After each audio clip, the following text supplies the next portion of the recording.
Alors, ce matin, comme je vous disais, on veut honorer les mamans, les grands-mamans, les arrière-grands-mamans, les mamans adoptives, les mamans célibataires, les mères d'accueil, tout le monde, ceux qui ont connu, ceux qui ont eu des enfants, on veut vous honorer.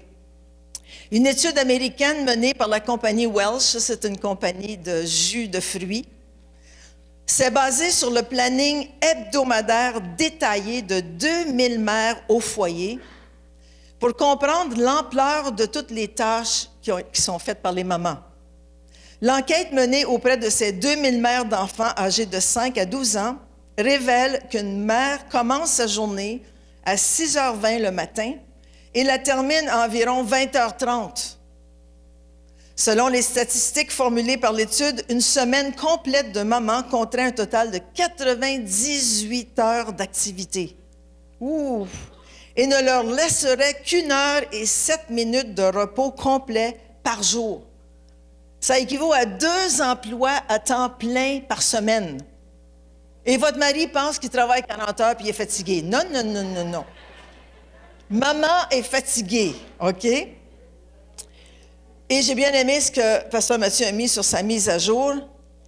C'est une maman qui dit à son fils, « Va te coucher, je suis fatiguée. » Et le fils de répondre, « Quand maman est fatiguée, pourquoi c'est moi qui dois aller se coucher? »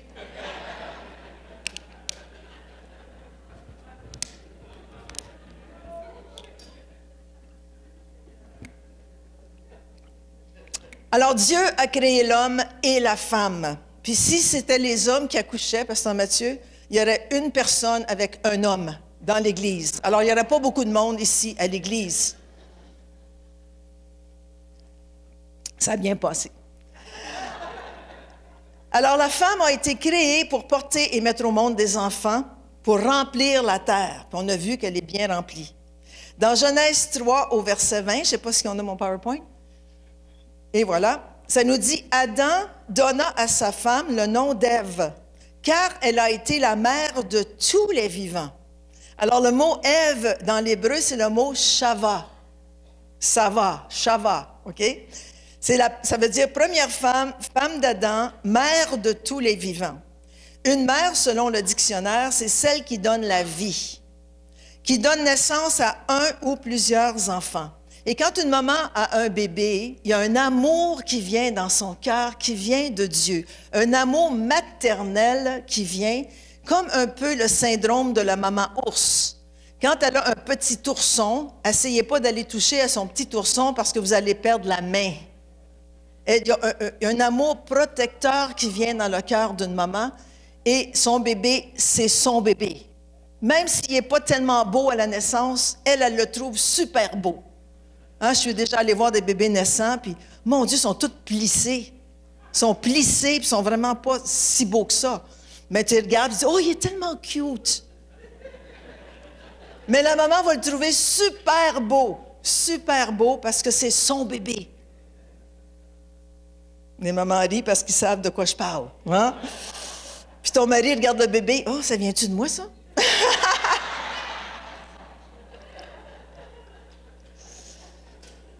Je me souviens quand on a commencé l'Église, Mathieu et Vanessa ont eu leur premier bébé, Kylian.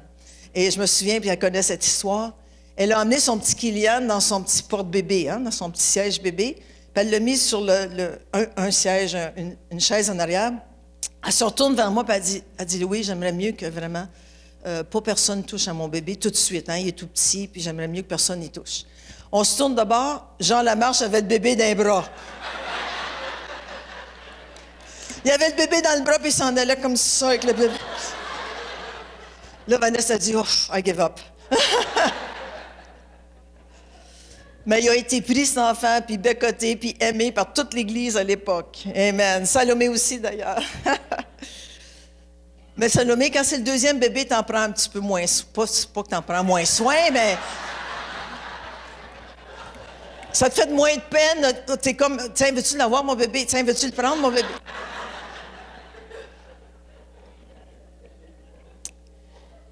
Alors, ton bébé est toujours le plus beau puis le plus fin, n'est-ce pas, mesdames? Moi, je me souviens de ma belle-mère Gabi. OK, ma belle-mère Gabi, je l'aimais beaucoup, beaucoup, elle est avec le Seigneur aujourd'hui. Puis elle me disait toujours, « Oh, mon beau petit Jean, mais il est tellement beau, il est tellement fin. » Elle disait toujours ça, puis moi, j'étais là, « Moi, tu le connais pas comme moi, je le connais. »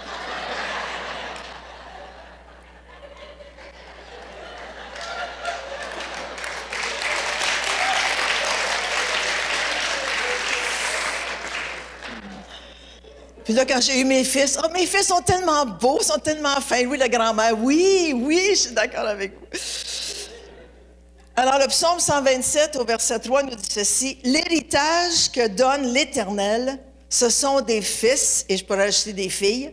Les enfants sont une récompense. » Amen. Le psaume 127 dans la PDV dit ceci, puis j'aime beaucoup, « Mais oui, les enfants sont un trésor. Oh, mon beau petit trésor, n'est-ce pas? » La récompense donnée par le Seigneur. Alors, c'est vraiment une récompense que le Seigneur nous donne quand nous avons un petit bébé ou des petits bébés. Peut-être pas 7 couples de jumeaux, mais un à la fois. Amen. Alors, les enfants sont vraiment des cadeaux, des trésors de Dieu, un héritage, une récompense. Et notre rôle de maman est très important. C'est pour ça qu'on veut vous honorer et vous célébrer ce matin, maman. Dans l'Ancien Testament, les mamans étaient honorées et respectées par leurs enfants. Alors ici, on pense au grand roi Salomon, qui était sage, on le sait, très intelligent, prospère, un des rois les plus riches à l'époque en Israël, très reconnu comme roi, mais il avait un défaut, il aimait beaucoup les femmes.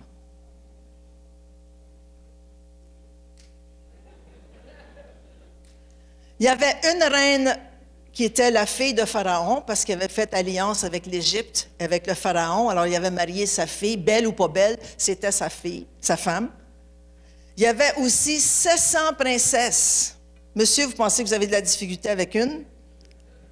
700 princesses et 300 concubines. Wow! Il avait bâti des harems pour ses femmes. Il avait bâti des harems. Quand le roi connaissait une concubine, aussitôt qu'il l'avait connue, elle s'en allait dans le harem des femmes, pas usagées, mais le harem des femmes, des concubines, OK? Mais il y avait simplement une reine mère, et son nom était Bathsheba. C'était sa mère, c'était la reine mère. Elle était beaucoup respectée à la cour du roi Salomon. Alors, si on regarde juste le verset dans 1 Roi 2, au verset 19, ça nous dit, Bathsheba, qui était la reine-mère ou la mère de Salomon, elle a donc trouvé le roi Salomon pour lui parler en faveur d'Adonijah. Elle n'a pas eu ce qu'elle demandait, mais bon, vous le lirez dans 1 Roi. Le roi se leva, oh, j'aime donc, pour aller à sa rencontre et se prosterna devant elle. Le grand roi Salomon s'est prosterné devant sa mère, devant toute la cour royale, devant tous ses serviteurs. Quel honneur pour une maman, n'est-ce pas? Puis il s'assit sur son trône. Le roi fit placer un trône pour sa mère et elle s'assit à sa droite. La droite, c'est toujours la place d'honneur pour qui que ce soit. Quand tu es assis à la droite du roi, c'était vraiment la place d'honneur. Comme nous, aujourd'hui, nous sommes assis en Christ, dans les lieux célestes, à la droite de Dieu le Père. C'est un honneur pour nous. Alors, c'était un honneur pour la Reine-Mère qui a fait placer un trône, puis elle s'est assise sur ce trône. Gloire à Dieu. Alors, il y avait vraiment un respect pour sa maman. Puis, il y a une chose que mon mari Jean n'a jamais permis, c'est que mes fils me manquent de respect. Ça, c'est très important, papa, que jamais, jamais vous ne permettez à vos enfants de manquer de respect, soit pour vous ou pour votre femme. Ça, c'est important. Puis mes fils m'ont jamais manqué de respect. Et je sais que mes petits-enfants aussi n'ont jamais manqué de respect pour leurs parents. Amen? Ça, c'est important. Justement, ma mère, qui a 94 ans, qui va avoir 95 ans le mois prochain, elle demeure pas loin de nous en Floride et je vais la voir à toutes les semaines. Et elle se souvient des choses il y a 80 ans passés. Tu lui demandes qu'est-ce que tu as mangé pour déjeuner? Aucune idée. Mais elle se souvient de son enfance. Puis elle m'a dit ceci, puis ça m'a marqué. J'ai dit, maman, quand tu étais à la maison, est-ce que tu vous voyais ta mère? Elle a dit, oh oui. Elle dit, nous, on vous voyait nos parents. Alors, c'était vraiment une marque de respect. Puis, il était 9 enfants dans sa famille. Maintenant, dans le Nouveau Testament, la maman avait beaucoup d'influence sur ses enfants. Amen. Alors, on voit l'histoire dans Jean 2, c'est Marie aussi qui est là à une noce qu'on appelle la noce de Cana, avec Jésus et ses disciples. OK? On connaît l'histoire des noces de Cana et le vin qui a manqué, tout ça. Et est allé voir les serviteurs, et ça nous dit dans Jean 2, verset 3, « Comme le vin venait à manquer, la mère de Jésus lui dit, « Ils n'ont plus de vin. » Écoute, c'est son fils, il a à peu près 30 ans, il est aux noces avec ses disciples, c'est plus un bébé, là. Mais elle le connaît. Une maman connaît son enfant, qui ait 50 ans, qui ait 60 ans, qui ait 30 ans, tu connais ton fils. Et surtout, elle savait que c'était le fils de Dieu. Vrai ou faux?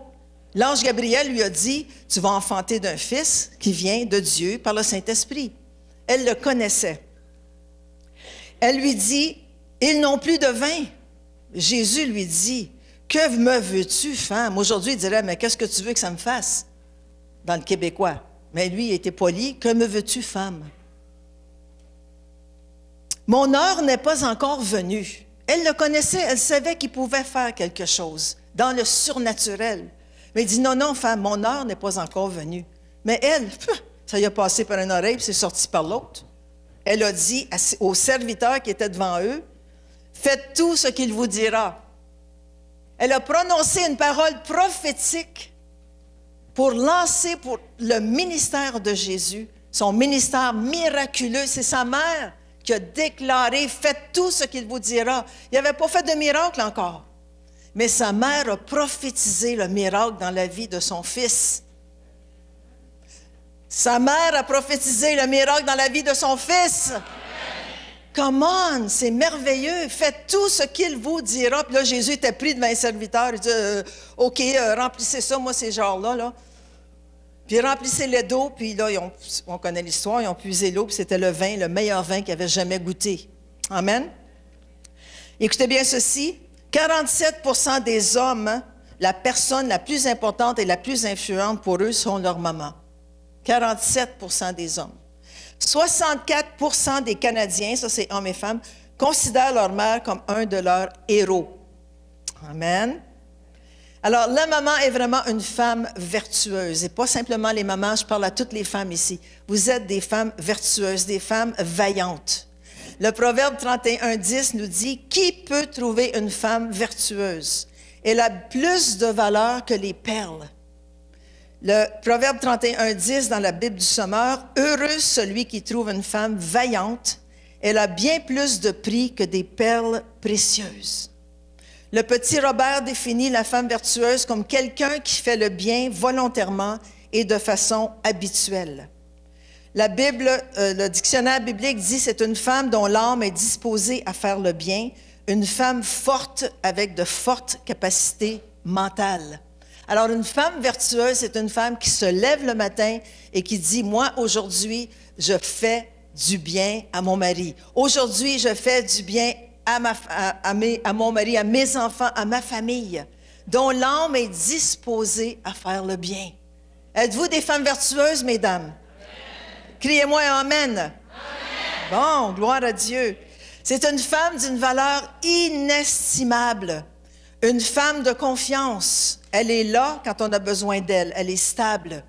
Elle fait du bien à son mari. Elle fait du bien à ses enfants. Elle voit aux besoins de sa famille.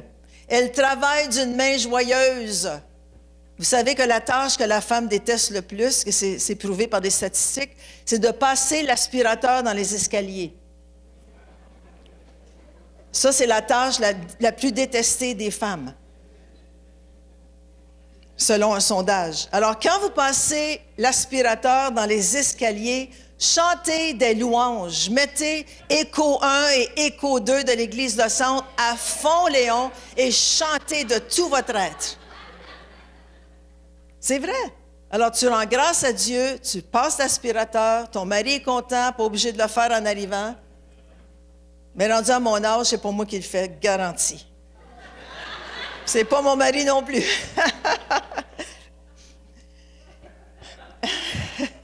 Oh, c'est vrai, tu as passé l'aspirateur quelques fois.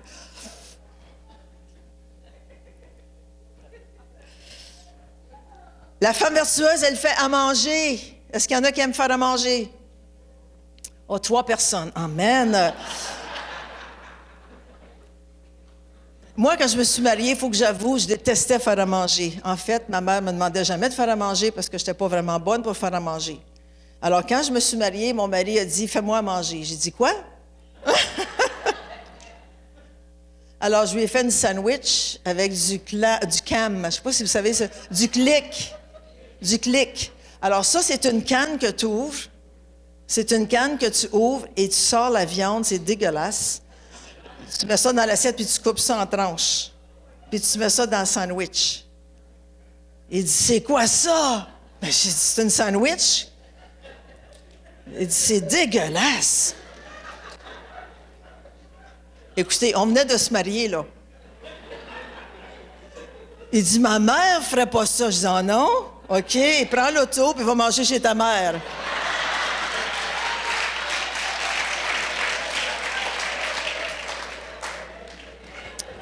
Ça a commencé la 3e guerre mondiale chez nous.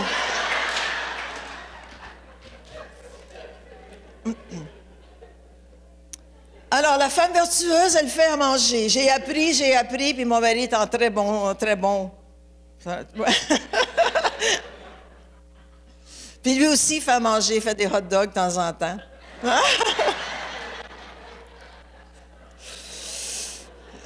Mais je dois vous avouer qu'on mange très souvent au restaurant. Très, très.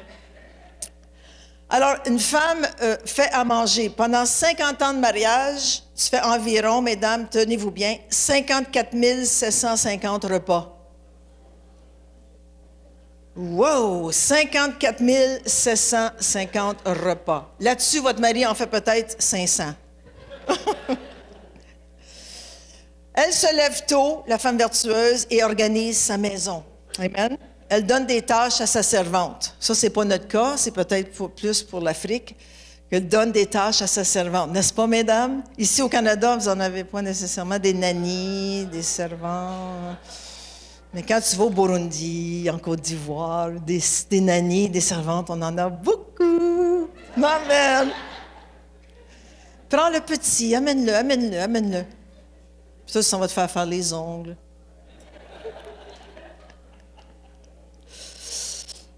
Alors, la maman, c'est une femme aussi de l'esprit. Amen. Galates 5, 25. Si nous vivons par l'esprit, marchons aussi selon l'esprit. C'est important que les mamans prennent du temps dans la parole de Dieu et la prière à tous les jours, même avant que les bébés se réveillent, si vous voulez avoir le temps. Parce que si vous travaillez 98 heures par semaine, il faut avoir du temps pour prier et lire la parole de Dieu. Agissons en femmes de Dieu à la maison comme à l'église. Pourquoi? Parce que les enfants nous regardent. Pas simplement qu'ils nous regardent, ils nous imitent. Et nous sommes de bons exemples ou de mauvais exemples pour nos enfants. Mais soyez sûrs, écoutez-moi bien, que si vous êtes un mauvais exemple, si vous avez fait quelque chose de pas correct dans la semaine, votre bébé, votre enfant qui est à l'école du dimanche va témoigner. Maman, cette semaine, elle s'est fâchée. Elle a jeté une assiette par terre. Alors, il faut toujours être des bons exemples. Amen. C'est comme la fillette de 5 ans que sa maman a invité 5 ou 6 personnes à souper. Puis, elle demande à sa petite-fille de 5 ans, rendue au souper, tout le monde était assis à la table, elle a tout préparé. Elle demande à sa fille, « Est-ce que tu pourrais faire la prière, ma chérie, avant le repas? » La petite fille a dit, « Moi, je ne sais pas comment prier. » Elle dit, « Oui, tu sais que maman a prié aussi. Alors, dis comme maman dit. » Elle dit, « OK. Seigneur Jésus, merci. Pourquoi est-ce que j'ai invité tant de monde à souper? Amen. »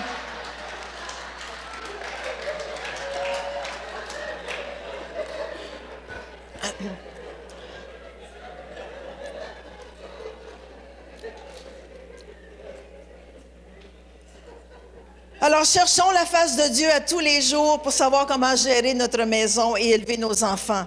Face à un problème, le Saint-Esprit peut vous aider, mesdames. Alors, au lieu de frapper avec un bâton tout de suite, attendez, envoyez vos enfants dans la chambre et allez prier. Et le Saint-Esprit va vous indiquer où frapper avec le bâton. Mais aujourd'hui, on ne peut plus frapper. Mais c'est important de chercher la face de Dieu et de demander au Saint-Esprit de vous, quand vous avez un problème, de demander au Saint-Esprit, s'il vous plaît, montre-moi comment régler ce problème. OK? Et je vous le dis qu'il va le faire. Alors, si l'on fait une erreur, n'oublions pas et n'ayons pas peur de l'admettre et de demander pardon à nos enfants. Et les rôles de papa et de maman sont très importants aussi à la maison. Alors, je parle aussi aux messieurs ce matin.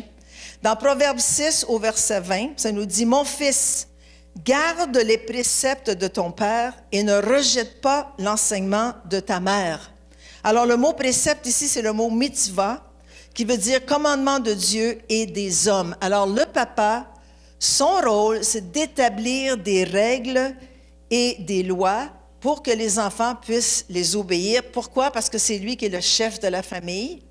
Est-ce que j'ai un amen là-dessus? OK. Et le rôle de la maman, c'est d'enseigner à ses enfants. C'est-à-dire, la mère appuie toujours le père et enseigne le pourquoi à l'enfant. Parce que souvent, l'enfant ne comprend pas ce que le papa peut lui dire. Alors, la maman, elle est là pour enseigner ou pour instruire. Quand les parents assument leur rôle respectif, il y a de l'ordre dans la famille et ça fonctionne bien. J'ai bien aimé le témoignage de notre sœur Eugénie la semaine passée, dimanche passé, parce qu'on regarde toujours nous live sur Internet, qui disait justement que son fils adolescent, si vous vous souvenez de son témoignage, que son fils adolescent avait un comportement qui n'était pas acceptable à la maison et son père a décidé de lui demander de partir du foyer. Vous vous souvenez de ce témoignage?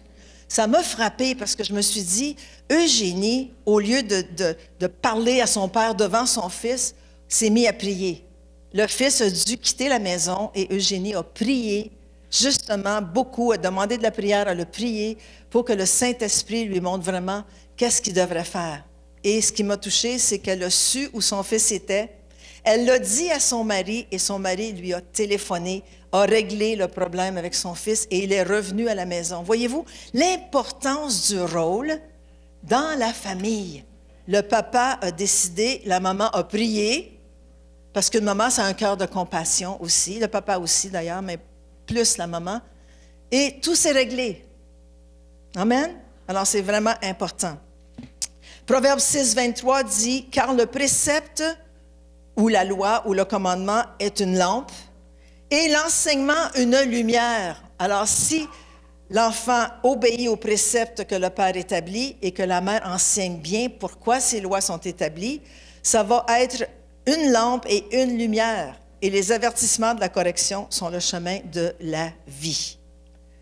Alors, gloire à Dieu. Jusque-là, ça va bien? Alors, la parole de Dieu doit avoir une grande place dans la famille. Le temps dans la parole de Dieu à tous les jours avec nos enfants est très important. Et enseigner à nos enfants, il faut leur enseigner à se confier en Dieu. Maintenant, prenez pas un verset puis un enseignement de 20 minutes avec vos enfants le soir. C'est vraiment un verset, une courte explication, une prière, puis c'est bye-bye, va te coucher. OK? Alors, c'est vraiment faire ça intéressant, court, pour qu'ils puissent aimer la parole de Dieu. Amen? Moi, je me souviens quand on était tout petit, puis il y a des femmes de mon âge qui vont dire « Oui, je m'en souviens! » On jouait dehors, parce que dans l'époque, on jouait dehors. Hein, c'était la mode de jouer dehors. On n'avait pas de... rien de ça. On avait nos parents, puis on voulait sortir dehors le plus tôt possible pour aller jouer dehors avec nos amis. OK? Puis à 7 heures le soir, je me souviens, tous les enfants, on jouait dehors. À 7 heures le soir, les mères criaient « Les enfants, rentrez, c'est le temps du chapelet! » Est-ce qu'il y en a qui se souviennent? 3 personnes. Est-ce qu'il y en a d'autres? 4, 5? OK. Alors, ce qu'on faisait, tous les enfants allaient chacun chez eux, se mettaient à genoux dans le salon, on faisait le chapelet. Tout de suite, quand c'était fini, flouc, on retournait dehors. Mais on avait un temps en famille dans la parole de Dieu. C'était pas vraiment la parole de Dieu, mais bon, dans la prière.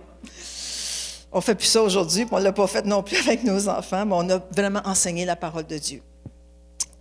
Jusque-là, ça va? Alors, c'est vraiment une semence dans la vie de vos enfants que vous voulez leur impliquer ou leur inculquer. Amen.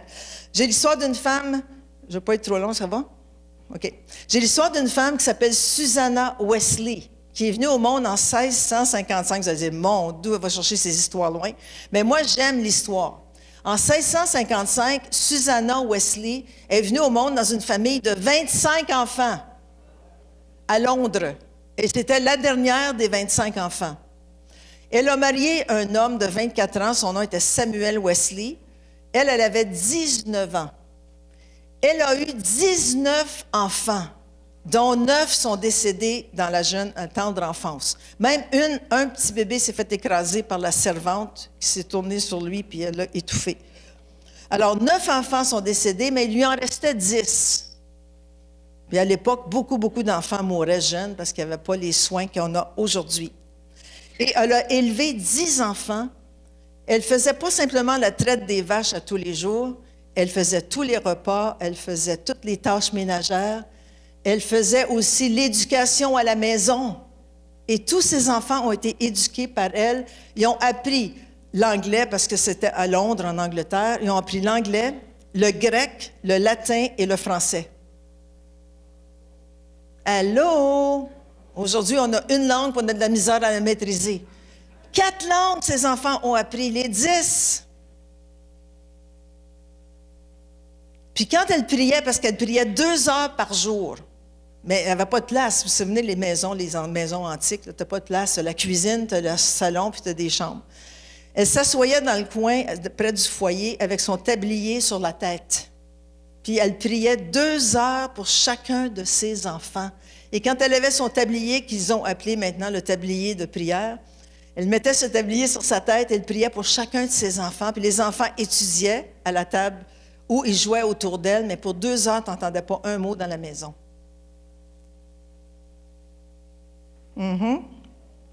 Puis cette femme, vous irez voir sur Google, Susanna Wesley, a établi 16 lois pour éduquer vos enfants. C'est encore pertinent aujourd'hui pour les femmes chrétiennes. J'en ai juste 6, on va les regarder ensemble rapidement. Alors, voici ce qu'elle a dit. Soumettez la volonté personnelle de votre enfant et travaillez ainsi avec le Seigneur pour sauver son âme. Alors, c'était son but numéro 1. Numéro 2, apprenez-lui à prier dès qu'il peut parler. C'est-à-dire, maman, Jésus. Aussitôt qu'il peut parler, apprenez-lui à prier. Ne lui donnez rien s'il pleure.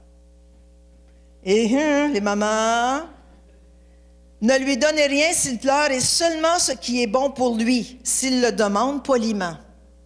OK? Maman, donne-moi une pomme. Ça, c'est rare, là. C'est plutôt ça. Là, on a un bonbon. Pour empêcher le mensonge, ne punissez aucune faute qui est librement avouée. Si ton fils brise une fenêtre puis il vient dire, maman, c'est moi qui ai brisé la fenêtre, pardonnez-lui puis donnez-lui pas de punition, mais faites-lui payer la fenêtre. OK? Alors, ne punissez aucune faute qui est librement avouée, mais ne laissez jamais un acte rebelle et coupable passer inaperçu. Jamais.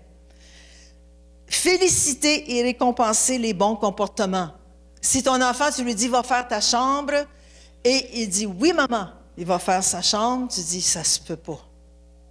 C'est impossible. C'est-tu vrai? Il a fait sa chambre. Oh, amen! Là, vous pouvez le récompenser. OK? Respectez strictement toutes les promesses que vous avez faites à votre enfant. Si vous dites, si tu fais ta chambre, on va aller au parc cet après-midi, bien, tu as dit, je vais aller au parc cet après-midi, tu vas au parc. OK? Vous respectez vos promesses. Et cette femme, Susanna Wesley, a élevé 2, tous ses enfants étaient chrétiens, mais 2 de ses fils ont changé le monde.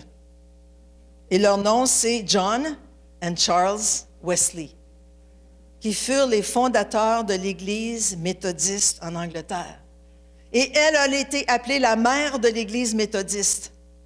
Wow! Pourquoi? Parce qu'elle a élevé ses enfants selon la loi de Dieu et c'est devenu 2 hommes qui ont changé le monde. Amen? C'est une belle histoire, ça? Alors, notre ministère, c'est d'élever nos enfants pour le Seigneur.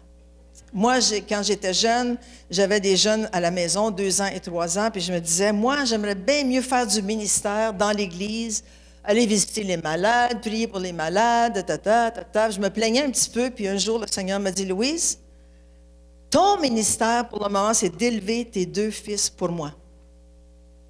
D'élever tes 2 fils pour moi. C'est ça ton ministère. Alors, c'est ce que j'ai fait. Puis aujourd'hui, c'est votre pasteur, Mathieu, et son épouse, Vanessa. Je n'ai pas élevé Vanessa, mais je sais qu'elle a été élevée de la même façon.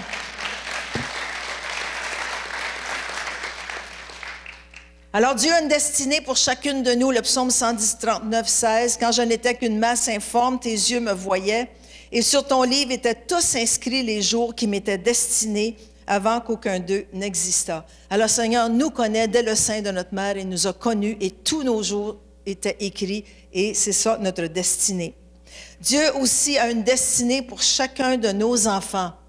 Même Paul, l'apôtre Paul, qui était un persécuteur et un meurtrier, dans le fond, qui persécutait les chrétiens de l'Église primitive, avait une destinée en Christ. Il a lui-même écrit ceci dans Galates 1, verset 15. « Mais Dieu, c'est Paul qui écrit, m'avait mis à part dès avant ma naissance. » Où? Avant sa naissance, il était où? Il était dans le ventre de sa mère, n'est-ce pas?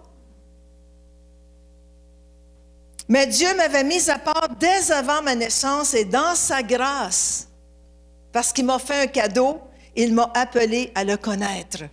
Amen. Alors, ne soyez jamais découragés pour vos enfants, même s'ils sont partis de chez vous, qui volent de leurs propres ailes, qui ne font pas exactement ce que vous voulez qu'ils fassent. Donnez-les au Seigneur, remettez-les au Seigneur, parce que Dieu a une destinée pour chacun de nos enfants. Amen. Ne cessez jamais de prier ou de déclarer sur vos enfants ce que vous voulez voir arriver dans la foi. Amen. Exemple, ministre Madeleine, son fils Daniel, elle a déclaré pendant des années que c'était un homme de Dieu qui viendrait au Seigneur. Puis combien d'années, Madeleine, après, qui est venue? Depuis qu'il a 7 ans, puis il a 56 ans aujourd'hui, puis 2 ans passés, a donné sa vie au Seigneur Jésus. Ne vous laissez jamais, jamais, jamais décourager. Amen. Amen. Puis ce fils-là, Daniel, c'était celui-là qui ne pensait même pas qu'il viendrait au Seigneur. C'est lui qui est venu au Seigneur. Alors, jamais vous laissez décourager. Le secret de la réussite, c'est de vivre une journée à la fois. Vivre une journée à la fois. Pas juste pour les mamans, mais pour tout le monde. Tu te lèves le matin, Seigneur, merci pour cette belle journée. Je la vis pleinement en toi. Arrive qu'est-ce qu'il voudra qu'il arrive, je la vis pour toi. Dans Philippiens 3, 13, ça nous dit, puis c'est Paul qui parle, « Non, frères et sœurs, je ne pense pas avoir déjà obtenu le prix, mais je fais une chose. J'oublie ce qui est derrière moi et je m'efforce d'atteindre ce qui est devant moi. » Répétez après moi, « Je fais une chose. J'oublie ce qui est derrière moi et je m'efforce d'atteindre ce qui est devant moi. » Oubliez les choses du passé. Oubliez ce qui s'est passé hier. Oui, vous avez gaffé hier avec vos enfants. Oubliez-le. Demandez pardon au Seigneur. Aujourd'hui, c'est une nouvelle journée. On dit en anglais, « Tomorrow is another day ». Demain, c'est une autre journée où je vais faire mieux, où je vais demander au Saint-Esprit de m'aider, où je vais vraiment marcher plus dans l'esprit, plus dans l'onction. Mais jamais regarder en arrière, toujours regarder en avant. Amen. Oublie le passé et les si j'avais, parce que le diable joue beaucoup avec les si j'avais. « Oh, si j'avais fait ceci. Oh, si j'avais fait cela. Oh, si j'avais pas marié lui. Oh, si... » Non, oubliez les si j'avais. Il faut se pardonner à soi-même. Et je termine en disant qu'il faut remettre nos enfants entre les mains de Dieu. Peu importe leur âge, que ce soit un bébé, un nourrisson ou un homme de 40 ans, 50 ans, 60 ans, il faut toujours les remettre entre les mains de Dieu. Le Seigneur nous a choisis pour porter et mettre au monde nos enfants. Nous devons maintenant les remettre entre les mains de Dieu et lui faire confiance. Oui, mais je ne vois pas de fruits dans sa vie. Peu importe. Oui, mais c'est un alcoolique. Peu importe. Oh oui, mais c'est un drogué. Peu importe. Dieu les a sous contrôle. Il faut les remettre entre les mains de Dieu et confesser des bonnes choses sur eux. Quand mes enfants étaient adolescents, quand ils partaient pour l'école, on avait toujours peur d'avoir des téléphones de la police. Mais bon, quand ils partaient pour l'école, quand ils étaient adolescents, on priait sur leurs oreillers, on priait sur le lit. Seigneur, merci pour nos hommes de sagesse. Seigneur, merci parce que c'est un homme qui va te suivre un jour et qui va te servir un jour. On ne s'est jamais laissé l'âme découragée. Alors, il faut aussi couper le cordon ombilical et laisser nos enfants prendre leur envol et vivre leur vie. Le syndrome du nid vide, c'est pas décourageant, je vous le dis. Le syndrome du nid vide, empty nest syndrome en anglais, c'est quand tous tes enfants sont partis et volent de leurs propres ailes, tu te retrouves tout seul avec ton mari dans le nid. Alors, c'est le temps de faire d'autres choses. C'est le temps d'apprendre à jouer au golf. C'est le temps d'apprendre à chanter. C'est le temps d'apprendre à jouer de la musique. C'est le temps de faire d'autres choses. Profitez. Et ne portez pas vos enfants sur vos épaules. Et surtout, si le Seigneur ne le met pas dans votre cœur, ne soyez pas la gardienne de vos petits-enfants. J'ai une grand-mère qui a dit « Amen ». Où est-elle?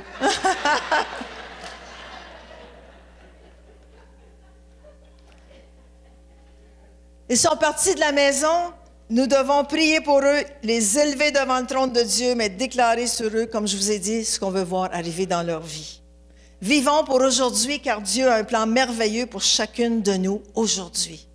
Amen. Amen. Alléluia. Merci Seigneur. Merci Jésus. J'espère que